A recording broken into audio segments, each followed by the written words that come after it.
Good morning, everyone, and welcome to the webinar, Thinking and Speaking Off the Cuff.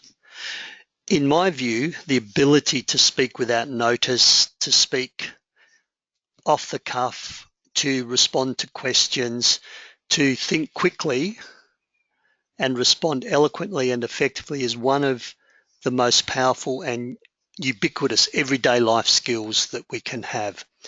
So with today, I just want to share with you one aspect of thinking and speaking off the cuff, one model that I think you'll find quite useful. Now, I've had a big response to this webinar. I was saying earlier on, normally I get 10 to 15 people on a webinar. This webinar is over 30 people. So the off the cuff, the speaking without notice, the impromptu speaking, the responding to questions is obviously a topic that a lot of people find difficult and are or would like to know more about. So I might run a series of other webinars that will dovetail into this. For those of you who haven't participated in webinars before, please ask questions as we go. You've got a little dialogue box, a question box. Anytime, type into that question box and also make a comment. It doesn't just have to be questions. Feel free to make comments. Feel free to take notes. And as I said before we started, if you have additional questions after the webinar or I've glossed over something, feel free to send me an email. You saw on that opening slide that you can reach me at my email. You'll find information on my website, and also feel free to like me on my Facebook site. Most important thing with webinars is to think and use the knowledge, apply the knowledge. One of the things we do a lot of is we do lots of training, but we under implement. And I guess the best way to apply is to think of a recent situation where you've had to think and speak off the cuff and maybe you haven't done as well as you would have liked, or think of a future off the cuff situation, impromptu situation where you may be able to use some of these skills. So it's about the application of the knowledge that's going to make the difference. And it was Albert Einstein who defined insanity as doing the same thing over and over again and expecting a different outcome. So really my call to action up front is, what are you going to take away from today's webinar that you can use tomorrow? Let's start with a little survey. Can I get you in your dialogue box to type, what are some of the situations where you've had to speak off the cuff? Just start typing in, when have you had to speak off the cuff? I don't need the details of who said what, just what is the scenario or the situation where you may have to think and speak off the cuff? And start to type those in now. And yes, asking questions at conferences, but even more than asking questions at conferences, maybe when you're presenting and the audience asks you questions as a presenter and the whole eyes of the audience are looking at you, expecting a good response. And yes, there's one-to-one questions. So those of you who work in local government take phone calls and you have to answer lots of other things. Dealing with staff issues. So once again, questions and problems. Networking at events. What do you do? Tell me a little bit about yourself when you meet people for the first time, introducing yourself. When the boss asks you questions and wants an immediate answer. So once again, responding to questions. I've got job interviews. Yes. So when we go to job interviews, the interview panel may ask you an upside down or a difficult question, one where you weren't able to use your negotiation skills. And what would you do differently? What did you learn? There's the handball question. So when you're presenting and someone asks you a question and you don't have the answer, but there's someone in the front of the room and you say, look, I don't have that answer, but maybe Bill down the front. And of course, poor old Bill's just sitting there in the room learning from you, and all of a sudden you've thrown a question to him. Feedback sessions when you have to give feedback. Impromptu addresses to general manager and staff. Special occasions, weddings, 21st birthdays. I see at funerals more and more, special occasions, the person presiding over the funeral procession, the minister or the priest or whoever, says, would anyone else like to come up the front and say a few words about the dearly beloved? I've got a couple more that people haven't put down as yet. Appearing as a witness in a court of law, where the opposing opposition, their role is to discredit you. So they ask you difficult questions, left field questions, narrow questions, and they want an answer. Radio interviews. Have any of you ever done radio? Talkback radio. Once again, you don't know what the journalist is going to ask you or the callback. So thanks, guys. Thanks for all those areas. Yes, all of those are thinking and speaking off the cuff, and there are more. So I'll just clear all of those questions, all those statements.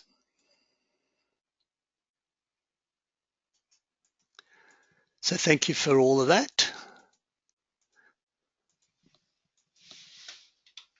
So the secret to thinking and speaking off the cuff, and it's not really a secret at all. It's more about, I guess, building on stuff that you already know. So the first secret, I know it's an oxymoron, I know it seems idiosyncratic, is preparation. So I'm telling you to prepare for an off-the-cuff, an unknown, an unexpected speaking opportunity. Yes, I am. Questions. What are the frequently asked questions?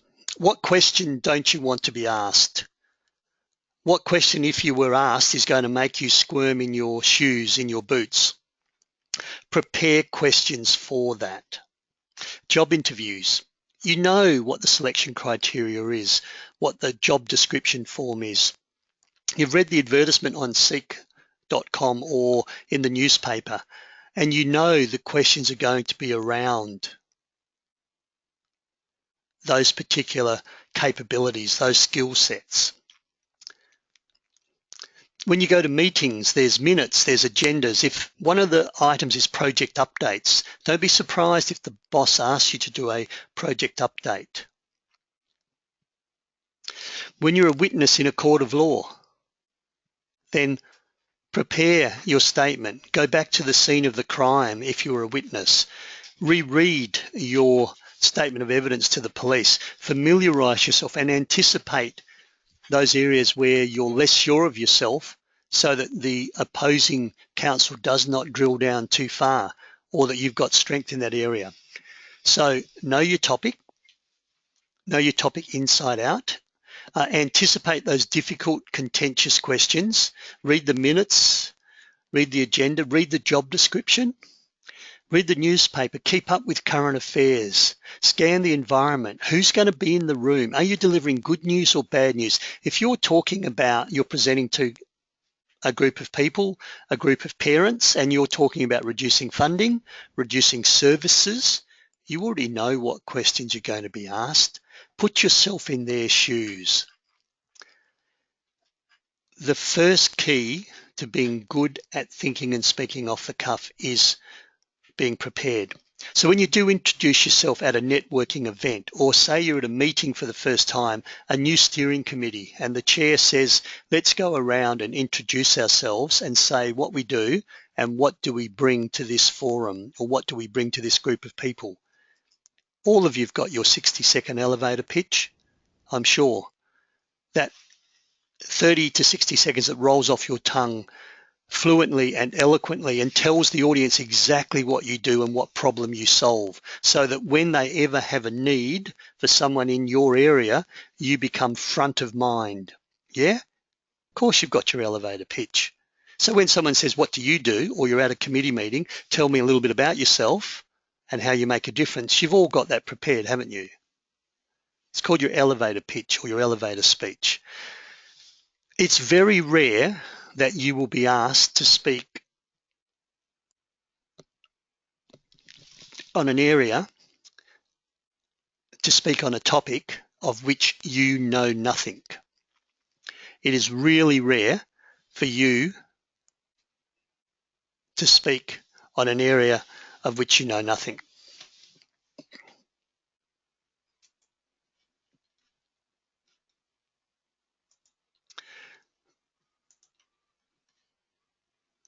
Oops, I just have to get my screen back. So preparation.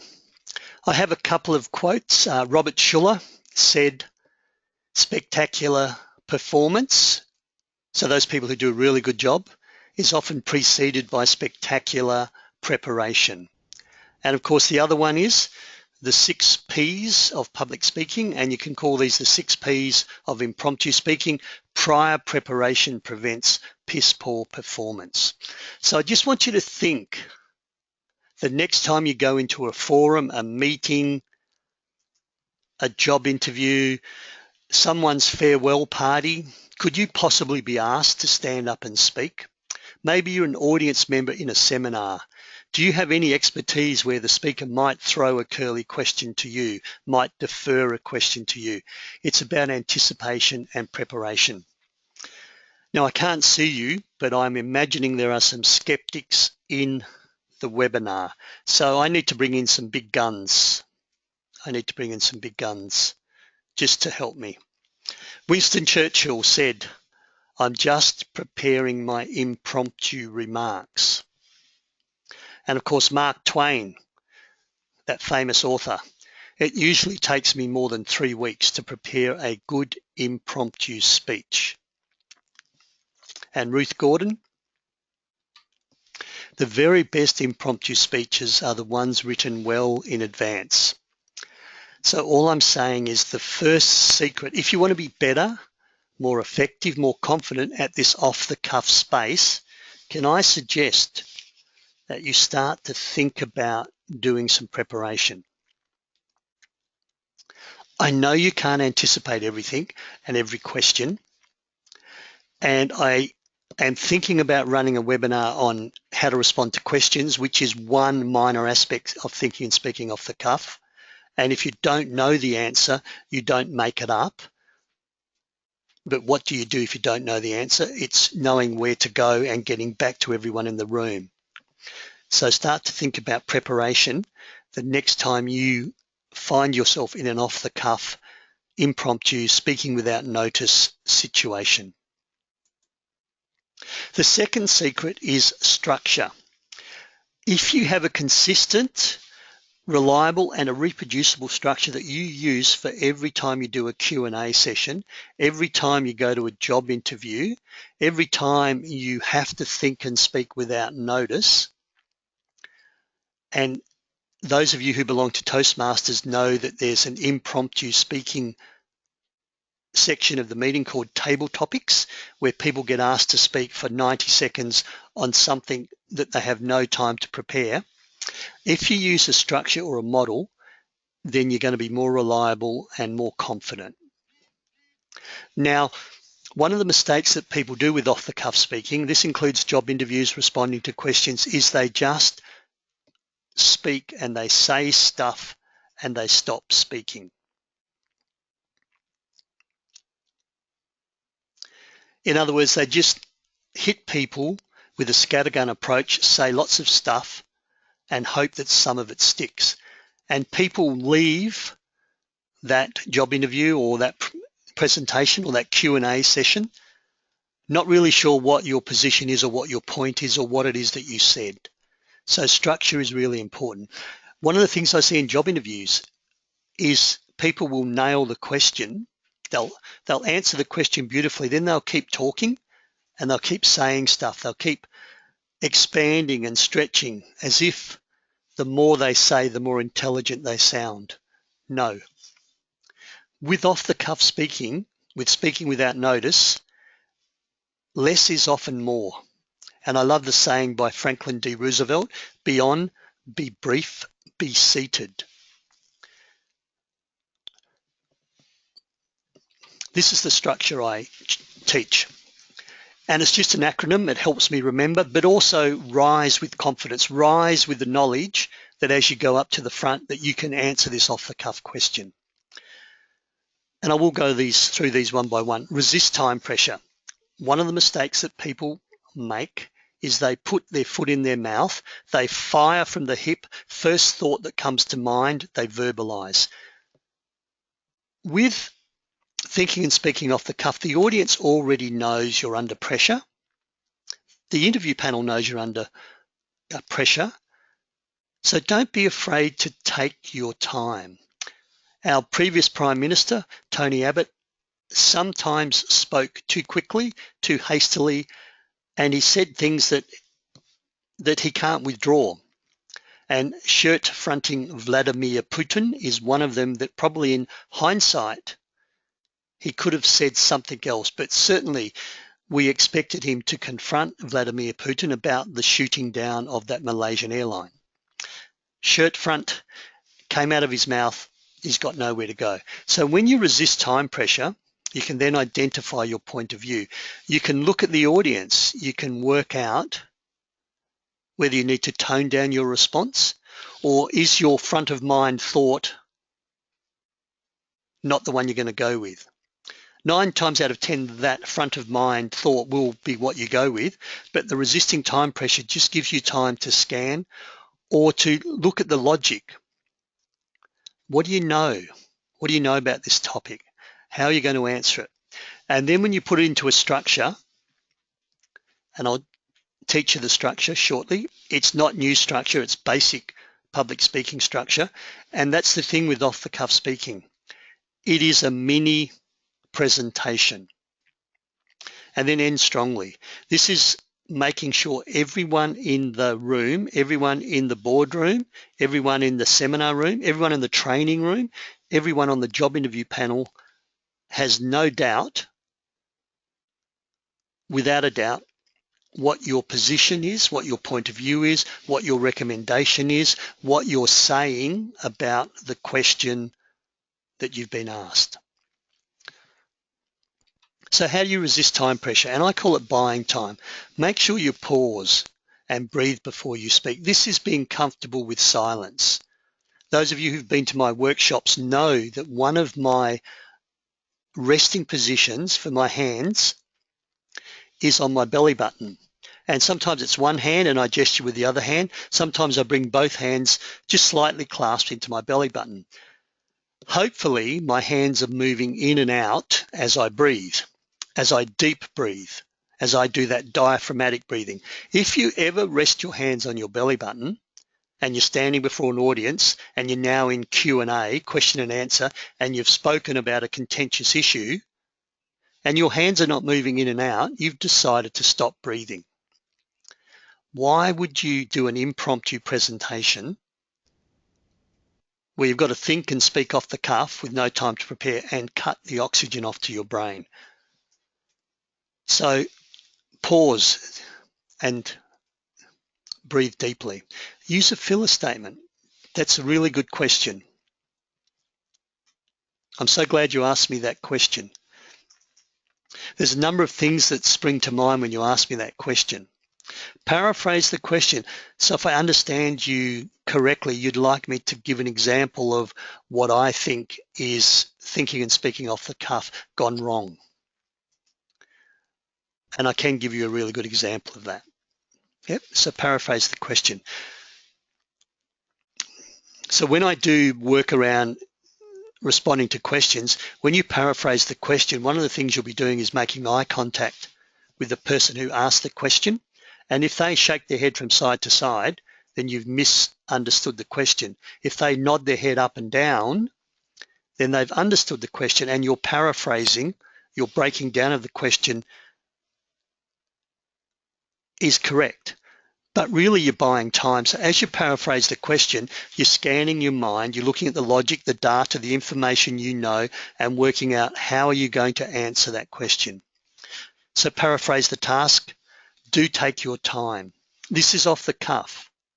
This is not a 10-minute prepared presentation.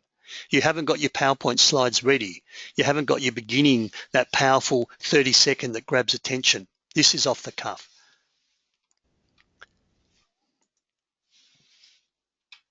So the second thing is to identify your point of view. And of course, that's just about after you've brought time, or as you're buying time, it's about working out the logic, the data, the information, past experiences.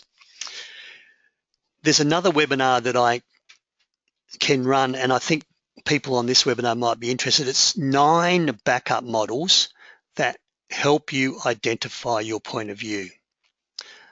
And I don't have time to run through them. That's a half-hour webinar in their own right. One of the 9 backup models, for example, is pros and cons. So if you were asked, what's your view of nuclear energy in Australia? Should we introduce nuclear energy or not?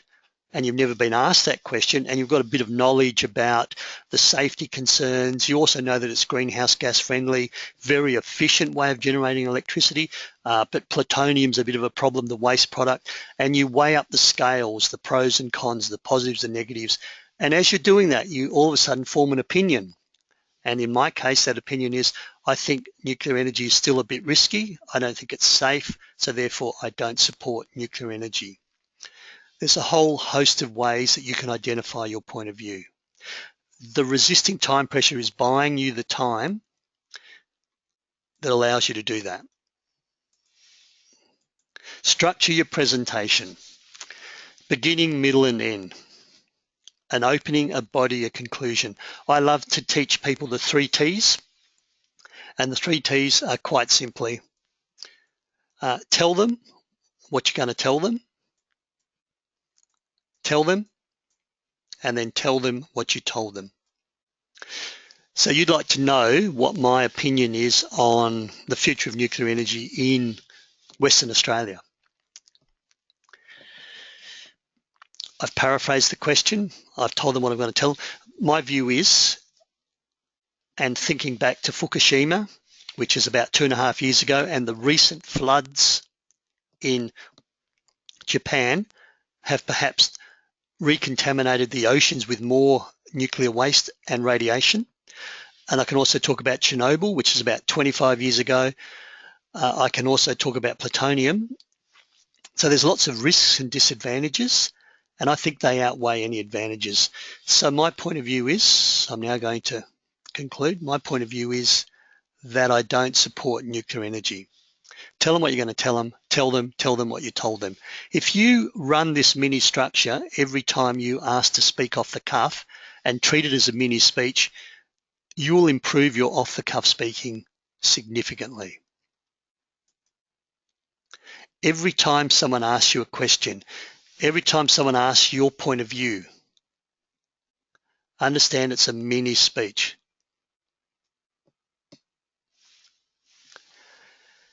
So thanks for that remark. Kyle has just said responding to difficult questions would be a good webinar to run. So I'm going to structure a couple of webinars, half-hour webinars that'll follow on from this. One will be the 9 backup models to identify your point of view, and the other one will be how to respond to questions effectively. And I guess the fourth one is how do you reply to difficult questions, angry questions, questions that are loaded with venom. So there's 3 half-hour webinars. 2 I've already got ready to go, but the third one I'll have to develop. So please, after the webinar, email me if you're interested in this topic. So that's your structure. Beginning, middle, and end. Tell them what you're going to tell them what you've told them, and then, tell them what you're going to tell them, and then tell them what you've told them.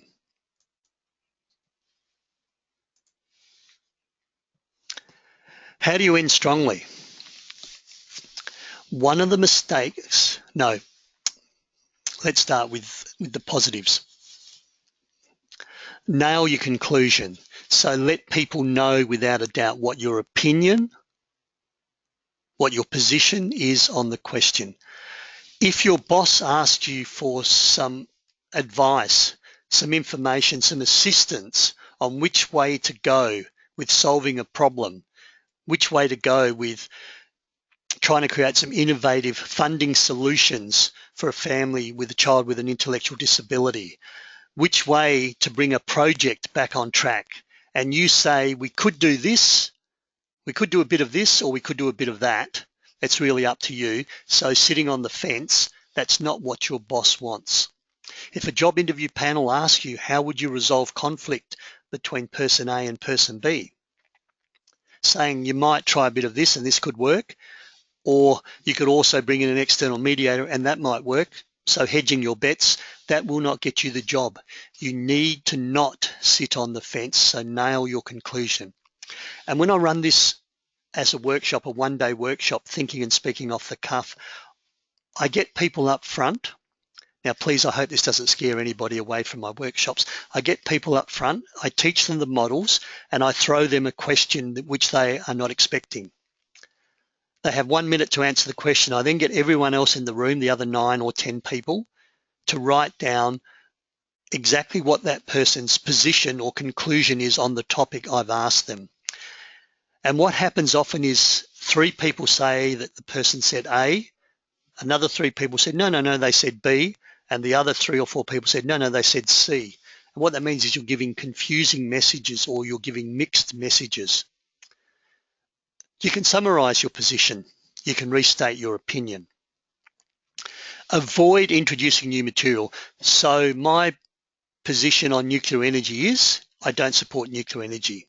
And I forgot to say, the uranium that we have in Australia is really, really rich.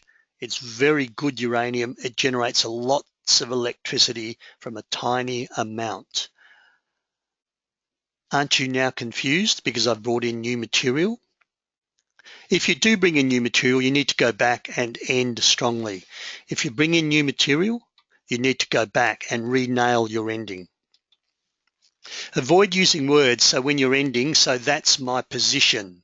That's what I think you should all do. So they're the 3 steps for all of you to become financially secure. You rely on us to remember what that is, what those 3 steps are. So that's my opinion on nuclear energy. But hang on, you've forgotten. So my opinion on nuclear energy is I do not support nuclear energy in Western Australia. So those are the 3 steps to financial security. The 3 steps to financial security are save more than you earn, 10% of everything you earn is yours to keep, and become financially literate. Understand the stock market, understand property, become financially literate. As opposed to, so those are the 3 steps. That's the RISE model. Do your preparation, put some structure, beginning, middle, end, around your off-the-cuff speaking, and straight away you'll be far more effective. Some workshops coming up. My wife's doing an assertive communication skills in Brisbane. We have a couple of spots left there, but it is going ahead. Those of you who are from Queensland, Feel the Fear in Perth. That's my workshop, winning presentation skills. You know how to see these on my website. Melbourne people, we need a couple more people in both thinking and speaking off the cuff and difficult conversations. Please share our workshop flyers with your colleagues, with your friends, with your networks. Next webinars, and my webinars are free. So I've already set these before I mention how to respond to questions and 9 backup models. How to overcome stage fright. One of the things, and I run a range of workshops, how to overcome your fear of public speaking, winning presentation skills, communication skills for leaders, the language of leadership, and thinking and speaking off the cuff. Regardless of which workshop people come to, regardless of how advanced their speaking are, just about everyone says, how do I deal with these nerves before I get before an audience? And I've called it stage fright. So how to overcome stage fright? How to make your message stick.